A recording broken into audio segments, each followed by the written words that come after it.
તો ચોટીલા પાર્ટ 1 નો જોઈએ જલ્દી જોયા જો ને પાર્ટ 2 માં બધાનું સ્વાગત છે. તો ગુડ મોર્નિંગ જય શ્રી કૃષ્ણ જય શ્રી રામ. તો આપણે નીકળી ગયા હતા ભાઈ ઘરે જવા માટે જયુભાઈ ચશ્મા લેવા હતા. જયુભાઈ નવા ચશ્મા છોડાયા પછી એને પાછો ડાયલોગ મારી દીધો ઝુકેગા નહીં ભાઈ. પછી આપણે પહોંચી ગયા હતા ભાઈ આપણી ગાડી પાસે આ છે ચોટીલાનો ડુંગર તે મેં તો કોઈ દી જોયો નહીં. પછી તો ભાઈ ચોટીલામાં સુખનો સૂરજ ઉગી ગયો. નવાઈને ચશ્મા લઈ લીધા. ચારનો નકરો પુષ્પનો ડાયલોગ મારે ભાઈ ઝુકેગા નહીં.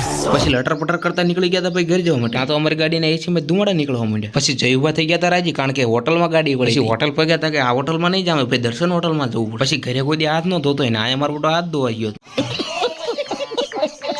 ભાઈ આજ તો નાસ્તામાં કંઈક નવું હતું ઇડલી અને ઉસળપાવ. તો આવું બધું ભાઈ કોને ખાઈ દેલું કોમેન્ટમાં કહી દીજો. સીધો જયુભાઈ સવારમાં આઈસ્ક્રીમ ખાઈ લીધું. આ છે હોટલનું નામ. પછી પહોંચી ગયા હતા ભાઈ આપણે વસ્તળી અને ભાઈ જતા હતા આગળ. સવારમાં ભાઈને મારવા હતા ઠેકડા. હરકમાં ભાઈ પહોંચ્યા ત્યાં પછી ભાઈનું થઈ ગયું પોપટ. પછી મંદિરમાં જઈને સવારમાં ભાઈ કરી નાખી અગરબત્તી. તો ભાઈ દર્શન કરીને નીકળી ગયા હતા ભાઈ આપણે પાછા ઘર જવા માટે. પછી તો ભાઈ ગાડીમાં રોવા માંડ્યા. એને ભાઈ કાંઈ લેવું નતું આ તો મજાક કરે.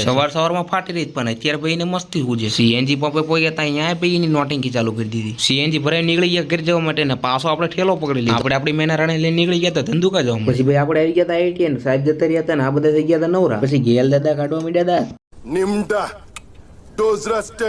પછી બાડાને ગેલ દાદા થઈ ગયું યુદ્ધ કારણ કે એક ઢીંગલી હાટુક થઈને ઢીંગલી પછી તમને બતાવી દી.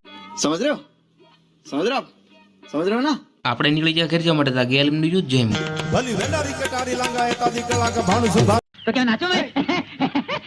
આજ તો ગેલ દાદા ગાડી નતા લાય એટલે ભાઈ ત્રણે પાડા એક ગાડી બેઠા ત્યાં તો ગાડી આખી દબાવવા માંડી.